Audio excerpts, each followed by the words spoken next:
Estou.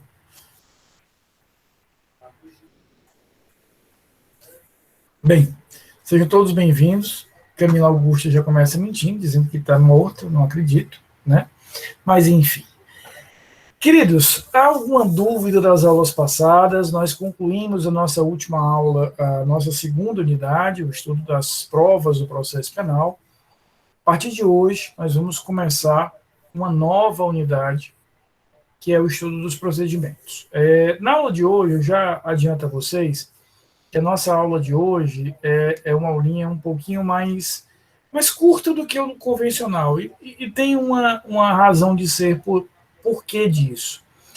Porque eu quero que na aula de hoje, Jamila, a gente entenda bem, Júlia, o que é procedimento, o que é esse negócio que a gente começa a estudar, e como é que, num caso concreto, a gente vai escolher o tal procedimento. Eu não teria como ver esse conteúdo, Júlia, e ver todo o procedimento ordinário, que será o primeiro dos procedimentos. Então, eu preferi reservar a aula de hoje para que a gente possa entender o que é o tal do procedimento e entender, Camilinha, como é que eu escolho, diante de um caso concreto, o rito, o procedimento que eu vou usar. A partir de terça-feira, aí nós vamos começar, Juliana, a estudar cada um dos procedimentos em si. Então, por exemplo, na terça-feira, a gente vai levar toda a aula para entender o procedimento ordinário e, junto com ele, o procedimento sumário, uma aula, digamos, 2 em 1, em relação a isso. Isabel, não tem a menor dúvida que vai dar tempo, tá certo? Eu não como porque eu acho que é uma questão de custo-benefício, sabe assim, eu acho um esforço muito grande para 2,4 gramas, né, de carne. Eu não consigo entender, Isabel, como é que alguém come caranguejo se tem a casquinha pronta. Assim, se eu posso pedir uma casquinha, né, que já vem ali tudo pronto, já alguém já fez o serviço por mim, qual é a graça, né, de fazer aquilo ali? Não consigo, já me é questão de custo-benefício, né? Isabel, eu vou discordar pela segunda vez seguida de ti. Júlia, para desestressar, você passa meia hora quebrando aquela desgraçada daquela pata, aí tira 0,4 gramas, aí isso desestressou, porque você realmente, agora eu estou tranquilo, né? O que desestressa, minha querida Isabel, é uma coxinha. Coxinha você não precisa ter trabalho, precisa, Jamil, né? A gente tem uma brincadeira aqui em casa, Amanda, uma vez eu com a minha esposa, eu quero avisar que a gente não faz mais isso, tá, Camilinha? Eu quero dizer, Lívia, que a gente não faz mais isso, mas hoje mesmo a gente estava lembrando. Tem uma coxinha que eu adoro, sem querer fazer propaganda, já o fazendo, que é da Tortelê, não sei se você já... Porque coxinha é uma coisa que não tem ruim, né? Até coxinha de rodoviária é boa, né, Jamil? E uma vez eu e minha esposa fomos comer e a fome era tão grande que a gente pediu 4 coxinhas, 2 para cada. Amanda, quando eu fui pegar, a moça tinha preparado 4 pratos, 4 copos, 4 talheres, e eu com vergonha de dizer que era só para 2. Né? Aí eu levei, arrochei os 4. Eu disse, Amanda, eu vou dizer que é só 2, assim, então. Isso, Isabel, desestressa. Não é um negócio de um caranguejo que você passa meia hora ali para comer 0,4 gramas. Mas, de qualquer maneira, como o que seria do azul se todo mundo só gostasse do verde, né, eu posso lhe dizer que sim, né? A gente vai ter. Mateus me faz uma revelação aqui que até me deixa um pouco preocupado, confesso, e até agradeço que as aulas sejam remotas, não sejam presenciais, quando ele dizia terapêutico bater no caranguejo. Já me assustou um pouco essa coisa um tanto que pesada, né, de que bater é terapêutico, mas enfim, né, repito, o que seria do azul, né, se todo mundo só gostasse do verde, tá? Pessoal, só um minutinho, deixa eu só colocar aqui o carregador do notebook, só um minutinho.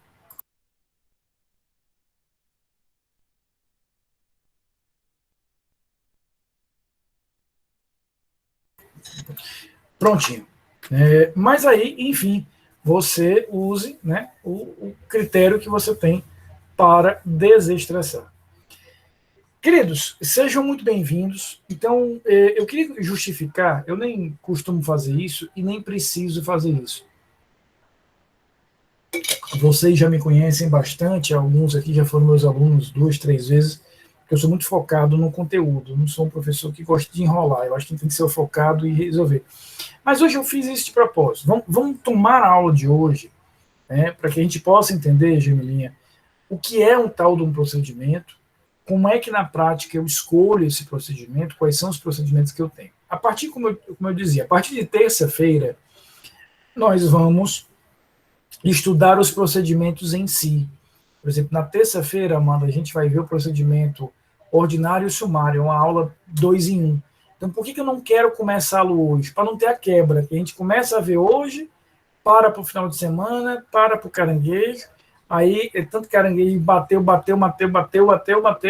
e aí Matheus esqueceu tudo. Quando chegar terça-feira, eu ia ter que começar tudo de novo. Então, vamos deixar para terça-feira, a gente começa de uma ponta a outra, tá? Primeira coisa, deixa eu fazer um aviso que eu acho que é importante em relação a esse conteúdo. Vinícius, essa matéria que nós vamos começar hoje não é difícil. Eu prometo a vocês que não é uma unidade difícil. É uma unidade extremamente importante, mas ela não é nem um pouco difícil. Por quê? Porque a imensa maioria do que eu vou ensinar para vocês, vocês já sabem. Ou seja, vocês já estudaram denúncia e queixa, vocês já estudaram, acabaram de estudar provas comigo, vocês já estudaram no semestre passado sentença, vocês já estudaram comigo esse semestre citação. Então, grande parte do nosso trabalho nessa terceira unidade é apenas colocar em ordem, é pegar todo esse conhecimento, Jamile, e organizar. Então, aqui, Margarida, eu vou ensinar para vocês o seguinte, olha, faz isso, faz isso, faz isso. Vocês sabem, vocês já viram várias vezes a expressão de que processo é uma sequência ordenada de atos. Então, essa unidade vai nos ensinar, Julinha, que sequência é essa. Ou seja, qual é a ordem, afinal de contas? Se é uma sequência ordenada de atos, qual é a sequência, Sérgio? Então, meu querido amigo Sérgio, a gente vai ver essa sequência. Faço isso, faço isso. Eu costumo dizer que o processo ele é uma espécie de receita de bolo. Então, basta que eu aprenda realmente aquela ordem lógica ali. Então, essa matéria, insisto, ela não é, Tomás, uma matéria difícil. A gente vai ver no futuro matérias um pouco mais complexas, como recursos, nulidades e outros. Porém, nós temos que ter um cuidado com ela. Como eu vou apresentar em diversas aulas vários ritos, esses ritos eles são, Vinícius, parecidos entre si. Samuel, são ritos que, na hora que a gente comparar o rito ordinário com o rito do júri, com o rito do juizado especial, com tantos outros, eles são parecidos, a sequência é parecida. Tem diferenças, às vezes só cosméticas quase. Então, o que eu recomendo? Não acumulem essa matéria. Tá? Eu vou disponibilizar, já está lá no AVA, uma série de slides. Lá no AVA vocês têm, nessa unidade, Jamile, uma grande quantidade de videoaulas lá no meu canal. São 2 aulas sobre procedimento ordinário, sobre procedimento do júri, eu acho que são 3 ou 4 aulas, então tem um material bem legal lá para vocês estudarem. Então, assim, o que eu digo? Não acumula. Cada um dos procedimentos que a gente vai estudar, faz um esqueminha. Quem usa, como eu, que usa o caderno, né, que eu sou old fashion, estudo escrevendo com caderno, né? E quando eu digo caderno, é tipo, literalmente, entendeu? Assim, caderno mesmo. Cada um aqui tem um uso diferente, né? Faz um esqueminha ali no caderno. Se você é mais tasquistológico, faz no Word, faz na parede, faz na porta, faz onde você quiser. Mas faz um esquema.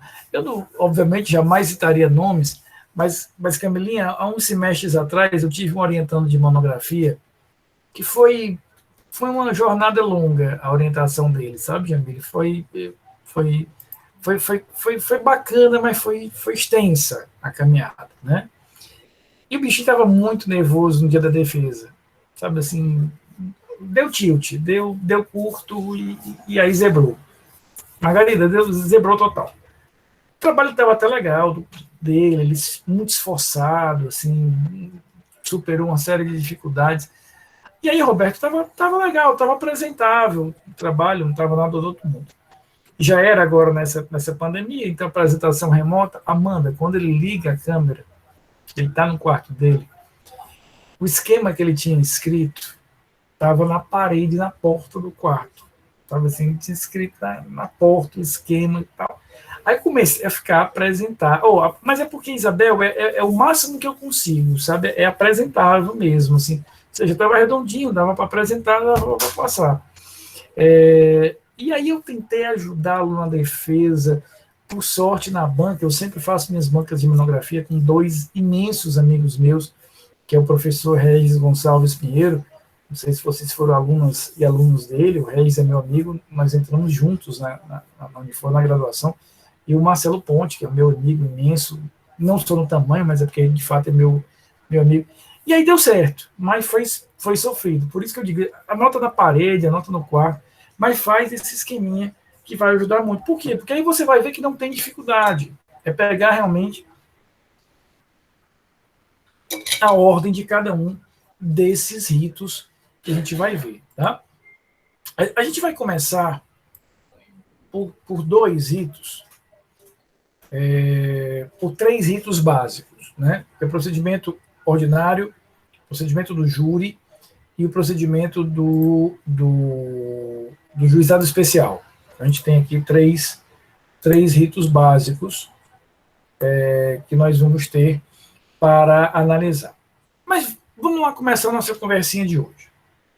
A primeira coisa que eu queria ver, Jamile, é qual é a diferença entre processo e procedimento.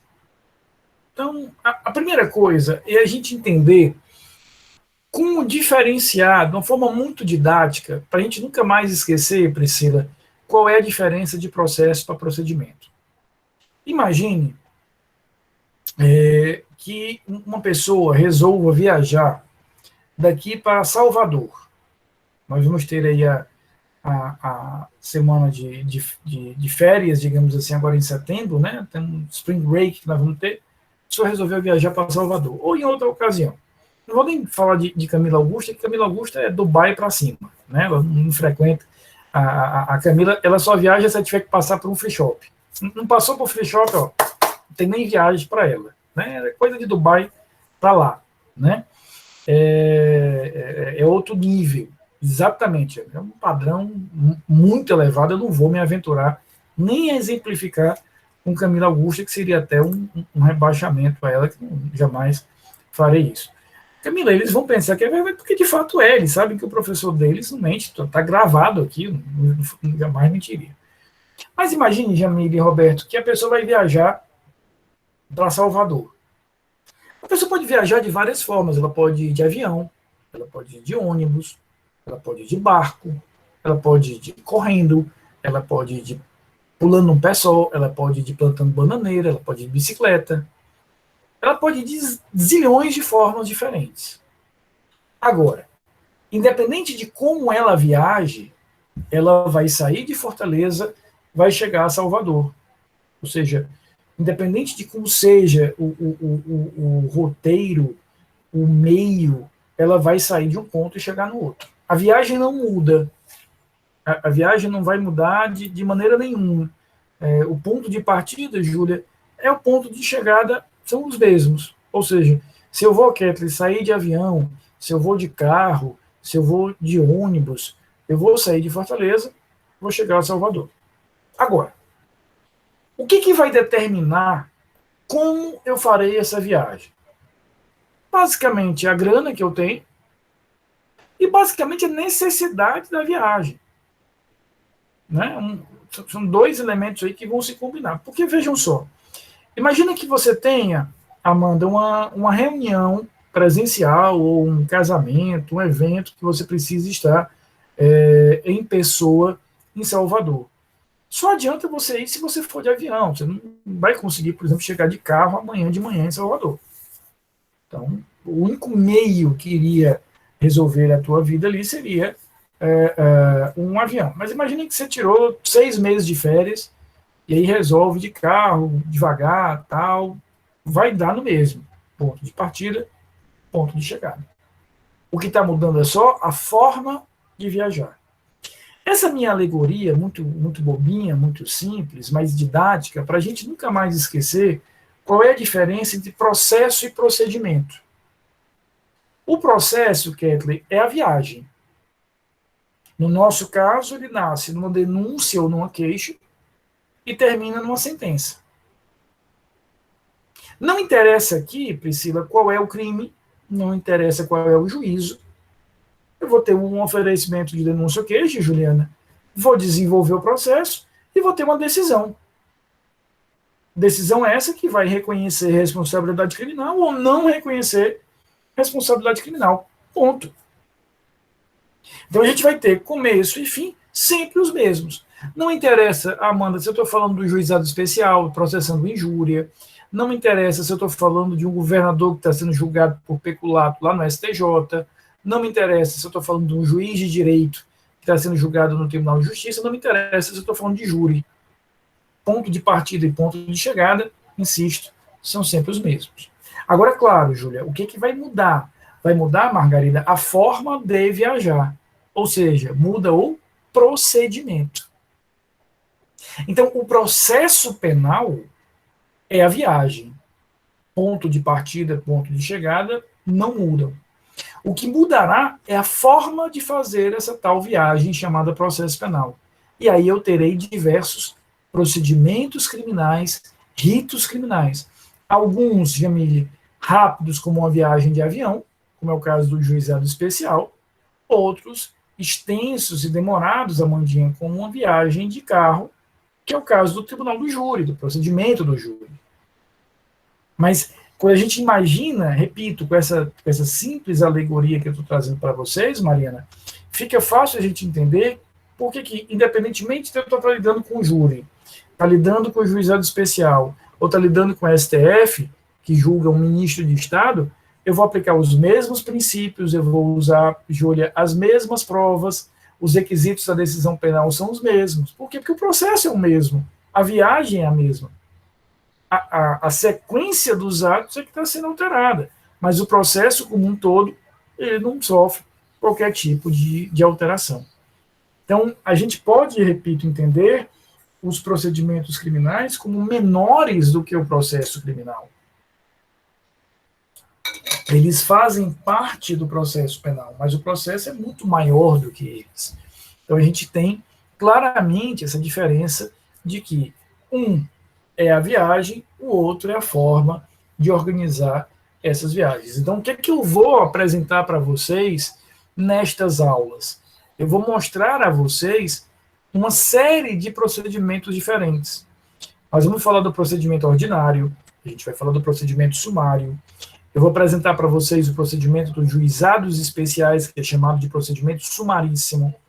A gente vai ver o procedimento, talvez talvez não, seguramente o mais interessante de todos, que é o procedimento do júri, envolve jurado, crime doloso contra a vida, tem toda uma complexidade. A gente vai falar dos procedimentos aplicados nos tribunais, ou seja, naqueles casos, vocês estudaram competência no semestre passado, lembra daquele critério de competência por prerrogativa de função ou de foro, em que aquela pessoa, por ocupar uma função diferenciada no Estado, ela é catapultada e o processo já começa e se desenvolve no tribunal? Pois há um rito, há uma forma específica de organizar esse processo. Nós vamos ver o mais simples dos processos que eu vou ver com vocês, dos procedimentos que eu vou ver com vocês, que é o procedimento previsto na lei de antidrogas, na lei de tóxicos, é um procedimento super simples, mas um procedimento específico, por exemplo, se eu tiver, Kathleen, que processar um crime de tráfico ilícito de entorpecentes, um crime de associação para o tráfico, eu tenho ali o desenho de um rito específico na lei. Então, a gente vai entender nessas aulas exatamente isso. Por que essa unidade ela é tão interessante de se estudar, Jamile? Porque ela dá concretude na nossa cabeça ao processo penal. Pelo menos isso é uma coisa que me ajuda muito. Ter o começo, meio e fim. Por exemplo, eu comecei a trabalhar no tribunal há algum tempo com como vocês sabem, lá no Tribunal de Justiça, hoje eu estou numa Câmara de Direito Privado, trabalho com direito privado. E nós começamos a cuidar de vários processos de recuperação judicial e falência. Uma das primeiras coisas que eu fiz, Amanda, foi fazer um curso online para ter essa concretude do processo, ou seja, qual é a ordem de atos aqui dessa modalidade. Isso ajuda muito a mim, saber qual é a sequência desses atos, em que momento eu vou estar e o que é que eu posso fazer. Por exemplo, isso vai fazer uma diferença imensa na vida de vocês, Romulo, um pouco mais à frente, quando vocês forem fazer, por exemplo, uma segunda fase do exame de ordem em direito penal. Ele vai te propor lá uma situação, Júlia, e vai dizer, apresente a peça cabível. Na hora que você olha a questão e você se situa, se localiza naquele rito processual, facilmente você vai identificar qual é a peça que você vai apresentar, porque você sabe em que ponto você está. Então você vai saber quais são as peças que são atribuídas ou correspondentes àquele momento. Então é uma unidade, repito, muito interessante, essa que a gente começa a estudar hoje, porque muito dos temas, dos assuntos, das peças, dos ferramentas que eu vou trabalhar com vocês já dominam. O que a gente vai fazer é dar ordem a isso, e é uma ordem gostosa de você ter na cabeça, porque aí nunca mais você esquece, você vai se situar sempre para onde é que você vai dentro do processo. Tá? Nós tivemos uma reforma, vocês não eram nem nascidos nessa época, Amanda não era nem nascida, nem Jamile, Camila já não sei, em 2008, né, foi uma reforma significativa no Código de Processo Penal, né, e essa reforma alterou os 3 principais procedimentos criminais previstos no Código de Processo Penal: procedimento ordinário, procedimento sumário e procedimento do júri. E a tônica, a essência dessa reforma de 2008, Júlia, foi a compactação, a concentração de atos. É como se o juiz tivesse agora, Roberto, um rito que tivesse sido compactado. Putz, sabe aqueles arquivos .zip que às vezes nós usamos, né? Que você precisa mandar aquele arquivo por e-mail, são 18 arquivos, aí você usa aquele zip, dá uma concentrada e manda. Foi mais ou menos isso que o legislador propôs ao Código de Processo Penal. Por exemplo, no procedimento ordinário, que a gente vai estudar na próxima aula, nós tínhamos 10 atos. Na versão original do Código, nós tínhamos o procedimento ordinário composto, Maria, por 10 atos. Com a reforma de 2008, esses 10 viraram 6. Veja, eu dou uma compactada. A ideia da reforma é dar mais celeridade, que os processos caminhem com um pouco mais de... No momento que eles são mais compactos, eles podem caminhar com um pouco mais de rapidez. E eu, inclusive, quando estudei essa reforma lá atrás, eu efetivamente achei que isso não ia funcionar muito bem. Eu achei que essa compactação ela não seria algo que produziria um efeito prático positivo. Eu errei, né? Eu li mal a reforma, li mal esse espírito. A gente vê na prática, de fato, isso ter produzido um efeito um pouco mais de celeridade ao processo. Por quê? Porque é interessante, Priscila, e aqui eu já adianto algo que eu vou tratar um pouco mais à frente no nosso curso, a maioria dos processos criminais do Brasil, a maioria, Júlia, são processos de baixa complexidade. Tá? São processos em que eu tenho 1 ou 2 réus, 1 ou 2 crimes. Ou seja, é o fulano e o cicrano que roubaram ali 2 vítimas. É o Beltrano que furtou alguma coisa, é o cicrano que estuprou a menina. Eu não estou falando aqui, que isso fique muito claro, eu não estou falando aqui de menor gravidade. A gente vai trabalhar com crimes gravíssimos, crimes terríveis. Estou falando de processo. O processo é um pouco menos complexo. É completamente diferente. Estou minimizando aqui crimes ao contrário, são crimes repugnantes. Mas os processos, na maioria dos casos, eles são mais simples do que a gente imagina, Jamile, porque a maioria deles, eu tenho 1 ou 2 réus, 1 ou 2 crimes, é coisa muito compacta. Então, isso fez com que realmente, na hora que você aplicasse um modelo um pouco mais compacto, esses processos conseguiram ter um impulso maior. Há processos muito complexos. Por exemplo, há muito tempo eu estudo, vocês sabem disso, falei disso semana passada, foi o meu objeto principal de estudo no meu mestrado, que é o crime organizado. O crime organizado é super complexo. Né? A gente trabalhou semana passada com esses conceitos, quando vimos lá com a colaboração premiada, infiltração e outros. uma modalidade de processo de saída super complexo. Às vezes você tem processos que envolvam aí, atividades de organizações criminosas que tem 30, 40 réus. Mas isso é muito excepcional, se você pegar o volume de processos criminais. Então, exatamente por isso, esta concentração de atos, essa compactação da ideia do processo, acabou funcionando, Júlia, muito melhor do que eu realmente visualizei lá atrás, em 2008. Agora, como é que, do ponto de vista prático, eu escolho? Como é que eu vou escolher um determinado procedimento? Entendam o seguinte: quando nós terminarmos essa unidade, eu quero que vocês tenham na cabeça, e eu sei que teremos nós todos, um cardápio, Sérgio, de procedimentos. Nós vamos ter ali na nossa cabeça um cardápio em que, acontecendo um caso, fulano praticou o crime X contra esse crânio. Eu vou ter à minha disposição esse cardápio. E eu vou dizer, opa, esse caso aqui, pá, é esse rito aqui. E aí, Jamile, você já tem ali qual é a sequência dos atos que você vai usar. Tá? Então, diante de um caso concreto, você vai olhar qual é o crime, você vai olhar qual é, o réu, qual é o juízo. E aí, Livinha, você vai ter ali esse cardápio, meu queridíssimo Levi. Levizinho, você vai ter esse cardápio lá e vai escolher qual é o rito que você vai usar. Então, a gente vai terminar essa unidade com esse cardápio muito claro na nossa cabeça. Tá? Agora, como é que eu escolho? Como é que eu faço essa escolha? Né? Porque, obviamente, é uma escolha de Jamile diferente da escolha da Isabel do Caranguejo. Você vai ter que ter outro critério. Eu não sei se eu já falei isso para vocês, mas eu sou péssimo na hora de restaurante. Eu tenho a tendência de sempre pedir a mesma coisa. Né? Não sou criativo como Isabel, que até caranguejo ela come. Então, como é que eu vou escolher efetivamente, né, esse tipo de situação? Bem, nós temos dois grandes grupos de procedimentos.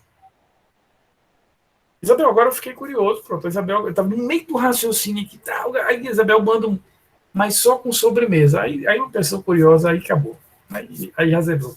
Isabel, diga logo qual é a sobremesa, que eu não vou conseguir avançar antes de saber isso, por favor, né, já que... Não, professor, é porque a minha sobremesa favorita é petit gâteau. Aí toda vida que eu chego no restaurante, eu só quero comer petit gâteau, mas às vezes tem uma coisa que é tão interessante, eu fico, será que eu... Aí você pede e se arrepende, que você queria o petit gâteau. Sim.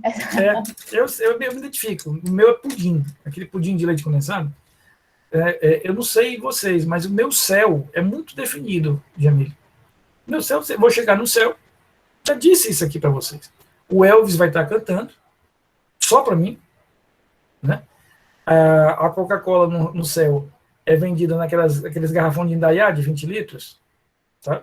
Meu céu tem aqui uma bacia gigantesca de jujuba, né? Jujuba assim, tipo toneladas de jujuba, piscinas de jujuba, e pudim e coxinha. Pronto, esse é o meu céu. Né? Amanda, eu vou pensar. Tá? Elvis, eu acho que Elvis dá para a gente dividir. Né? Então, para mim, isso aqui, cada um tem o seu modelo. Né? Assim, o meu é esse, o meu céu é esse. Né? Samuel, eu até espero também que John esteja lá, mas se o Elvis estiver, já resolve minha vida. Assim, já fica tranquilão para mim mesmo, sabe? Então, isso, eu vou até mandar, amanhã, que é sexta-feira, sextou, eu vou mandar no nosso grupo de WhatsApp uma musiquinha do Elvis que eu quero que vocês escutem, depois me dê a opinião. Né? Eu vou mandar amanhã fica a dica. Né? Na minha agenda cultural, que toda sexta-feira eu mando para vocês, eu vou mandar esse linkzinho. Tem sim, Maria. Você não está ainda não? Deixa eu lhe participar aqui.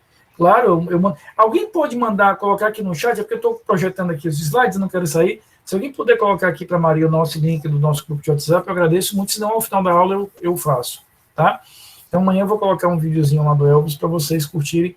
Jamile, eu tenho a impressão, Isabel, que essa apresentação, que é uma apresentação, Amanda, você que deve ser fã de Elvis como eu, deve conhecer, uma apresentação de 68, no especial que ele fez da CBS nos Estados Unidos. Eu tenho certeza que disseram assim, Jamile, rapaz, entra e canta a última música da tua vida. A interpretação do cara é uma coisa fora do padrão. Eu vou amanhã compartilhar com vocês. Ou daqui a pouco, terminar a aula e já compartilho. A gente começa o nosso sexto. Então, veja só. Tenho esses ritos, eu tenho esses procedimentos. Como é que eu vou escolher? Primeiro eu vou usar uma regrinha, Camilinha, que é uma regra simples.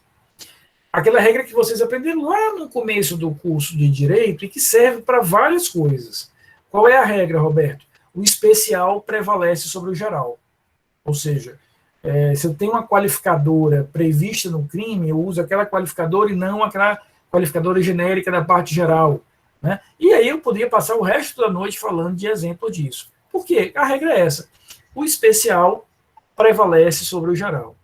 Então, qual foi a leitura, qual foi a construção que o Código de Processo Penal e o direito processual penal como um todo, ele organizou? Ele disse, olha, há determinadas situações que, por características específicas do réu, do juízo onde eu vou desenvolver aquele determinado processo, ou do crime, o ideal é que eu construa uma rotina, uma sequência de atos específica. Então, há um conjunto de situações em que o legislador processual penal, ele disse, cara, aqui eu vou customizar a coisa, eu vou criar, Amanda, um modelo específico para isso aqui.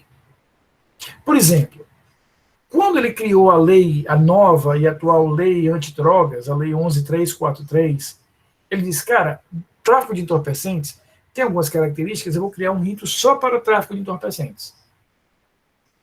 Quando o legislador, Júlia, foi pensar no rito do júri, ele tinha em mente, ele precisava ter em mente, Mariana, a ideia de que a Constituição entregou a decisão do júri para os jurados. Juízes leigos, uma galera que nunca estudou direito penal, mas que representa o povo, né? Mas aí o que o legislador pensou? Poxa, eu não posso entregar tudo para os jurados, seria complicado, Jamile, mas eu também não posso entregar tudo para o juiz, porque a Constituição diz que são os jurados que vão decidir. Então ele tinha que criar um procedimento, Roberto, com isso na cabeça. Então ele criou um procedimento específico, como nós vamos ver, aplicável só para o tribunal do júri, que é um procedimento muito, muito interessante, muito rico, porque o juiz conduz o processo, Amanda, leva o processo, até que em determinado momento o juiz para Isabel e entrega para os jurados. Pronto, jurados, resolvam vocês efetivamente isso. Então é muito interessante você ver a dinâmica de formação do procedimento do júri.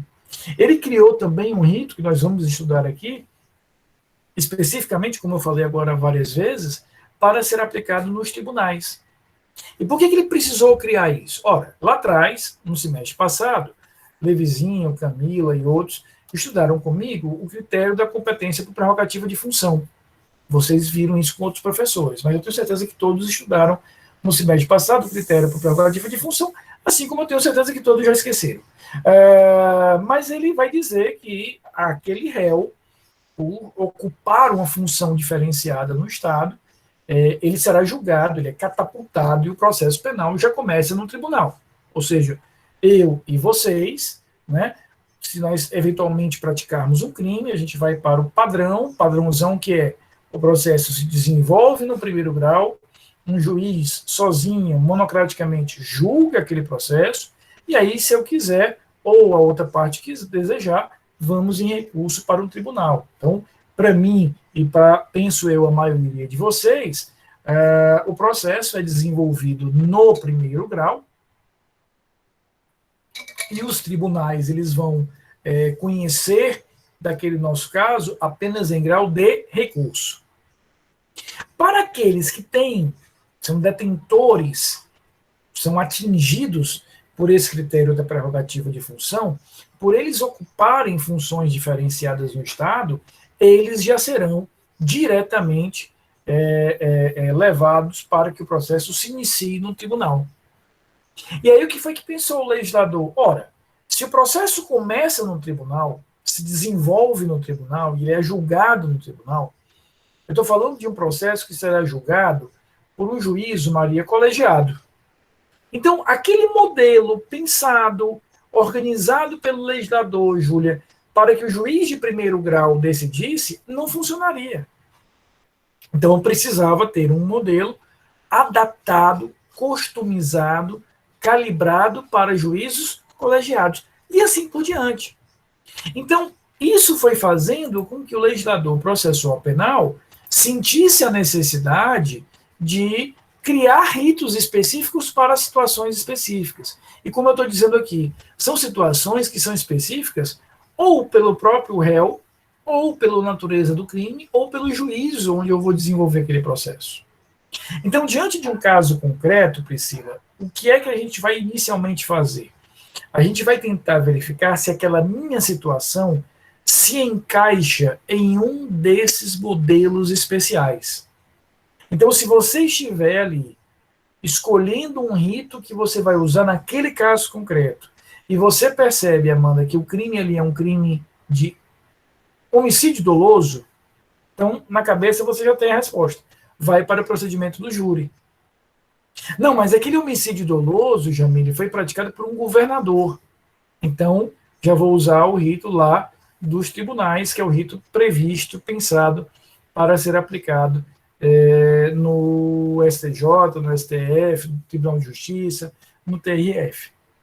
Então, eu primeiro repito, sempre vou tentar encontrar uma solução nesses ritos especiais.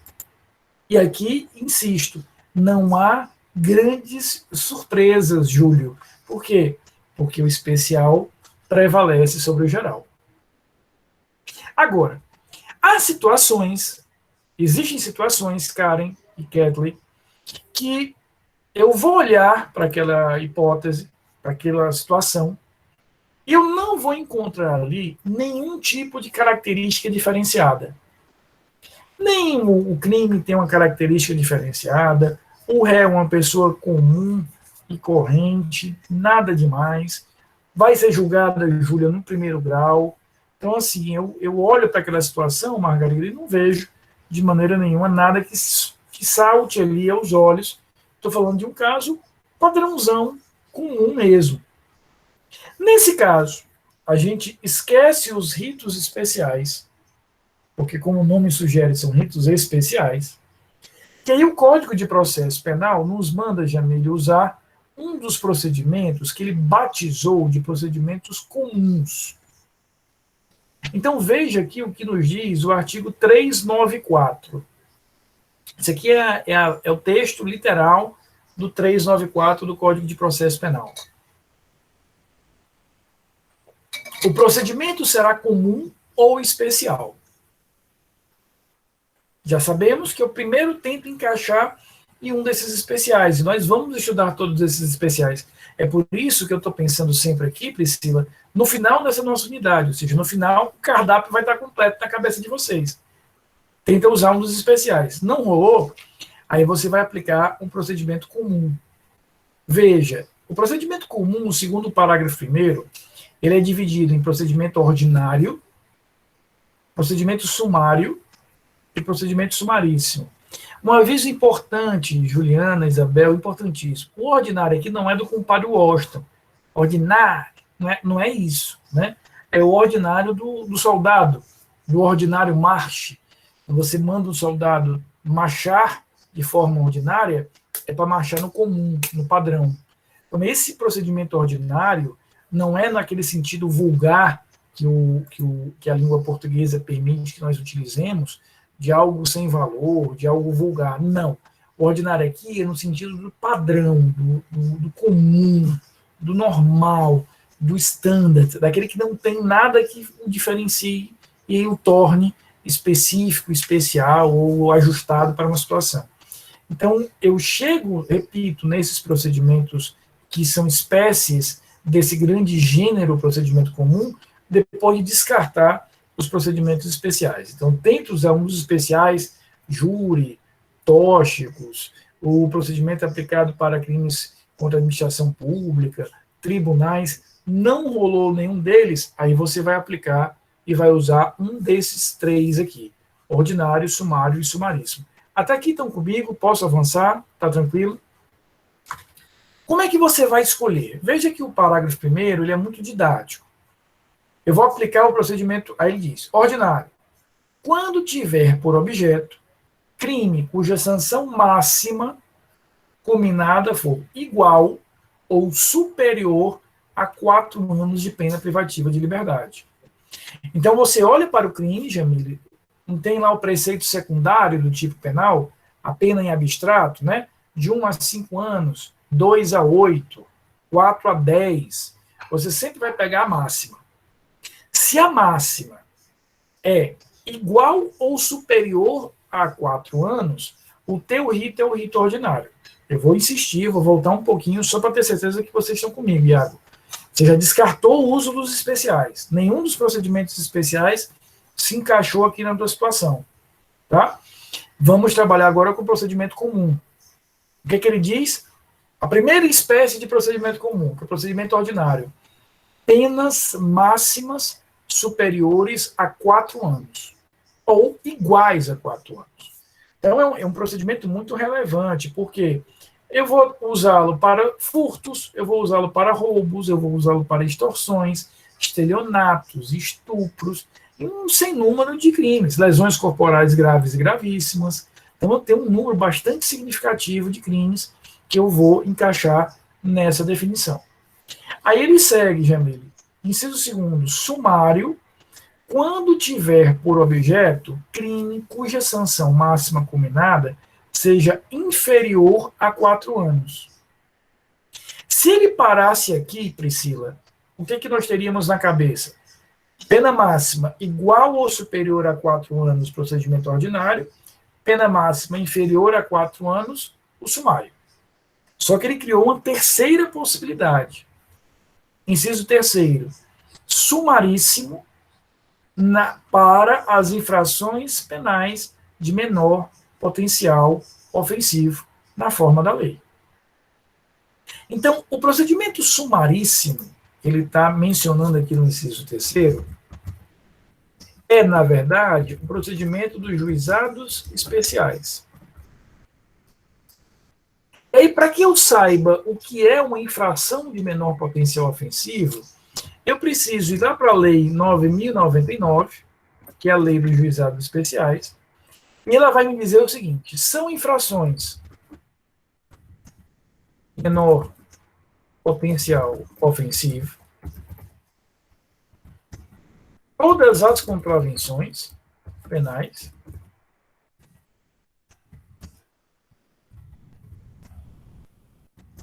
independentemente da pena, e os crimes cuja pena máxima seja igual ou inferior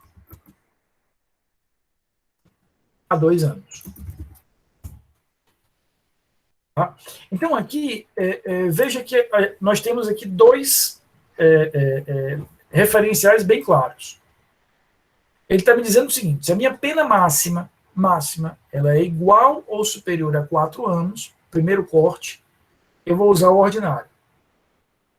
Aí ele diz, se for inferior a 4, usa o sumário. Só que ele cria aqui um outro referencial aqui embaixo. Porque na hora que ele definiu infração de menor potencial ofensivo, ele disse, olha, infração de menor potencial ofensivo, aquela para a qual eu vou usar o procedimento sumaríssimo, ou seja, o procedimento dos juizados especiais, são todos os crimes, Jamile, cuja pena seja igual a 2 anos, pena máxima também, ou inferior a 2 anos. Então, se eu tenho, por exemplo, uma pena como a injúria, Júlia, 6 meses, de 1 a 6 meses. Veja, a pena máxima, Priscila, 6 meses. 6 meses é menos de 2 anos. Rafael, eu não entendo por quê. Aí eu sou professor de matemática do terceiro ano do ensino primário da minha época, hoje ensino fundamental, que vai te ensinar por que 6 meses é menos do que 2 anos. Né? Da mesma forma, Rafael, eu não estou entendendo por que 3 é menos do que 4, então sou eu que vou te explicar. Né? Então, veja, ele tem esses referenciais. Minha pena máxima é igual ou superior a 4 anos, uso o ordinário. A minha pena é inferior a 4 e superior a 2, procedimento sumário. A minha pena máxima ela é 2 ou ela é inferior a 2. Procedimento sumaríssimo do juizado especial. Então, olha como é fácil a gente entender, Iago, que rito nós vamos utilizar. Começa tentando usar um dos especiais. Se você encontrou aquele teu especial, missão cumprida, você já definiu qual é o teu procedimento. Se você não encontrou, o que você faz? Pega a pena máxima do teu crime, ou seja, o pior cenário de pena, a pior situação de pena que ele vai ter ali, e aplica essa regrinha aí do parágrafo 1º do artigo 394.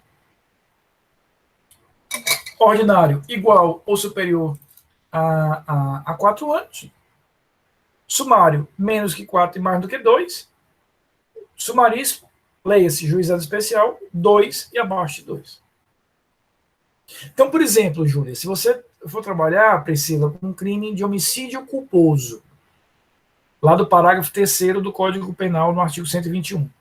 A pena, Isabel, é de 1 a 3 anos. Eu sei que eu não vou usar o júri, porque o júri é específico para crime de homicídio doloso. Né? Vai a júri crimes dolosos contra a vida. Então, já descartei o júri.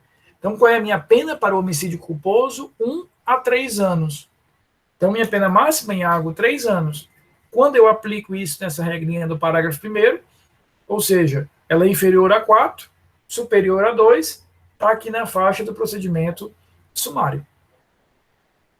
Crimes contra a honra. A maioria deles tem penas inferiores a 2 anos. Mesma coisa para lesão corporal leve. Aparecida, imagina, por exemplo, crime de ameaça, do 147, pena de 1 ano, de 1 mês a 6 meses. Vai também para o juizado especial. Notícia boa.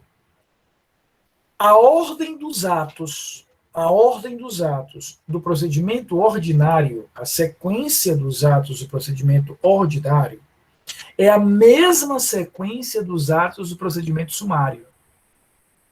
Então, quando eu apresentar para vocês a ordem dos atos do procedimento ordinário, automaticamente eu estou apresentando também do sumário. 2 em 1 aqui.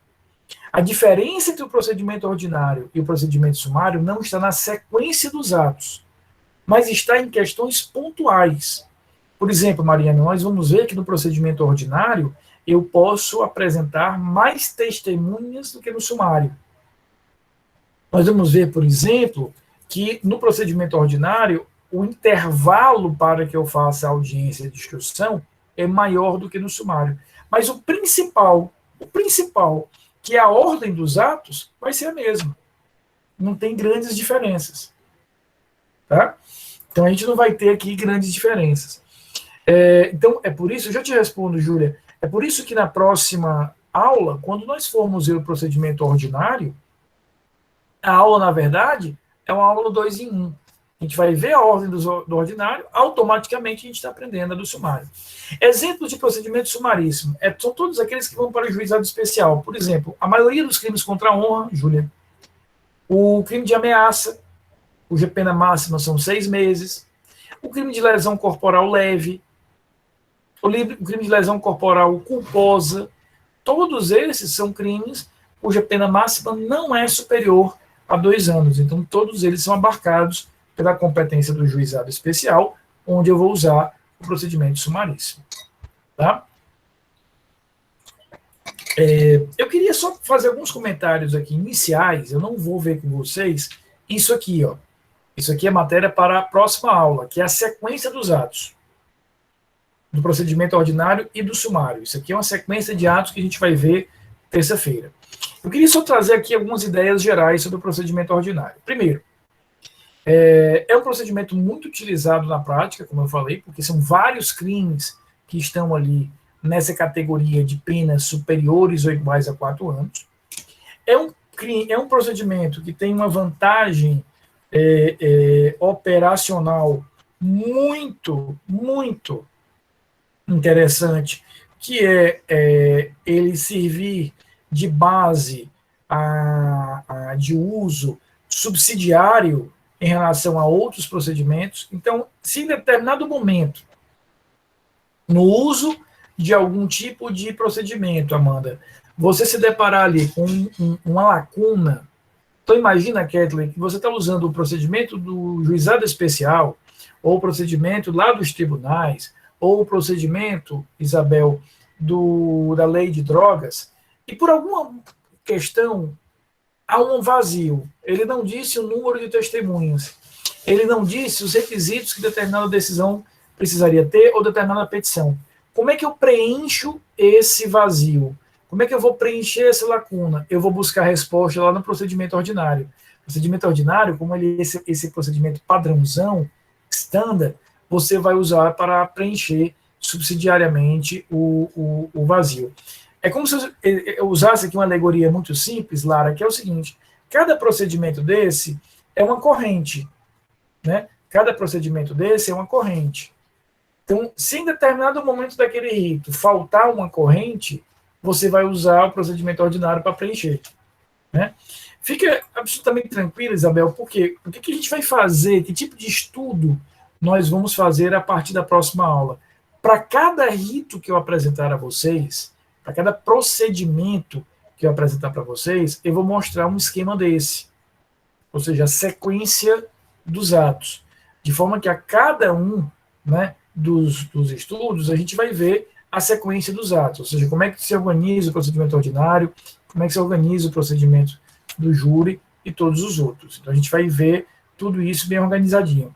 Eu quero que vocês entendam que o ordinário ele é o mais importante, né, e é por isso que nós vamos, por ele, começar na próxima aula, repito, porque ele é o mais utilizado na prática, porque ele serve de uso subsidiário quando faltar, quando existir alguma lacuna, algum vazio, Jamile, em outro procedimento. E vai acontecer, eu vou mostrar, por exemplo, para vocês, no finalzinho do nosso estudo sobre procedimentos, eu vou mostrar o procedimento dos crimes. Eu vou mostrar o procedimento dos crimes contra a administração praticados por funcionário. Existe um procedimento previsto no Código de Processo Penal que tem um uso muito específico. Ele vai ser utilizado para crimes contra a administração pública praticados por funcionário público punidos com reclusão. Olha que coisa específica. O Levi, né, Camila, né, e outros que estudaram comigo Penal 3, nós estudamos lá os crimes contra a administração pública praticados por funcionário público. Nós vamos agora o quê? Ver qual é o rito que eu vou usar para isso. E a aula sobre isso vai ser uma aula super fácil, em que eu vou ensinar o rito em 2 minutos, Júlia. Eu vou dizer, olha, o rito é o rito ordinário agregando isso e isso. Ponto. Então, o rito ordinário é muito útil, repito e insisto, por isso que nós vamos começar por ele na próxima aula, exatamente porque ele é o mais utilizado, ele serve de uso subsidiário, e ainda vou ter determinados ritos construídos a partir dele. É como se eu pegasse ali uma massa neutra, Amanda, e desse um sabor a ela. Eu tenho uma massa neutra, que é o ordinário, e dou ali um sabor específico. Vira um novo rito. É isso que ele serve. Ele vai servir para essa coisa padrão mesmo. Viram como a aula foi mais curta hoje? Eu vou só fazer aqui rapidinho uma chamada e já abro aqui para as perguntas de vocês. Tá? E aí já libera a Isabel para o caranguejo dela. Só um minutinho. Não saiu agora não. Espera aí para poder fazer aqui a chamada.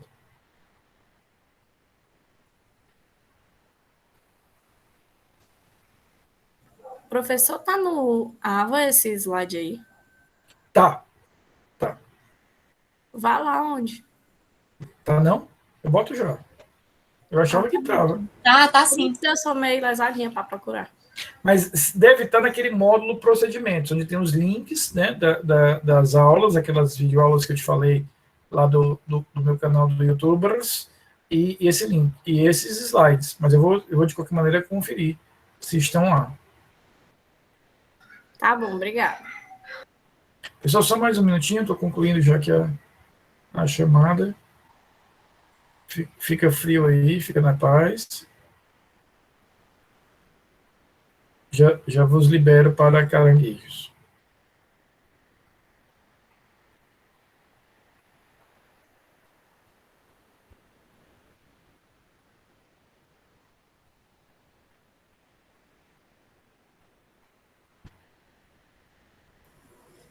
Viu, professor? Oi. Eu vou de coxinha.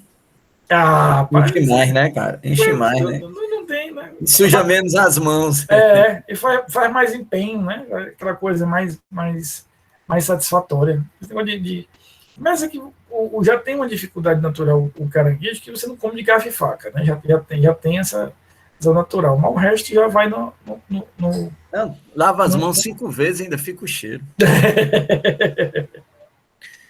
O que seria do azul se tu não gostasse do verde? Já concluindo aqui a chamadinha, já libero. Só uns minutos.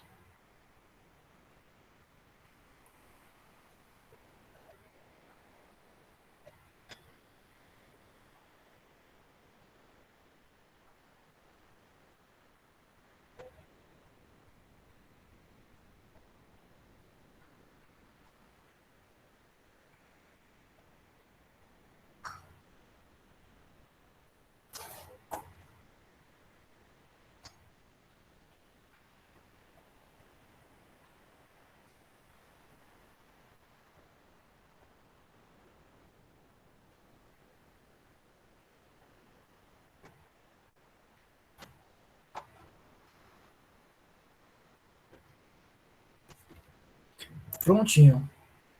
Bem, pessoal, estão liberados.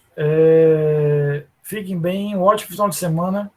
Hoje eu já vou colocar um negocinho lá no nosso grupo para vocês curtirem junto com o caranguejo, tá bom? Dá uma dica de filme aí, professor, pro final de Amanhã, semana. a sessão cultural sempre é na sexta-feira. Amanhã você vai receber mesmo, é bom. dicasinha. Às vezes fica sem saber, assim, a gente não lembra. Aquelas 500 opções do Netflix, né? Você passa mais tempo escolhendo. É verdade, né? Beleza. Boa noite, professor. Queridos, ótimo boa noite para vocês. Aproveitem. Boa noite. Os slides já estão lá, viu? Eu que não tinha achado. Tá bom, querida. Problema nenhum, não. Eu, de qualquer maneira, já ia dar uma conferida também.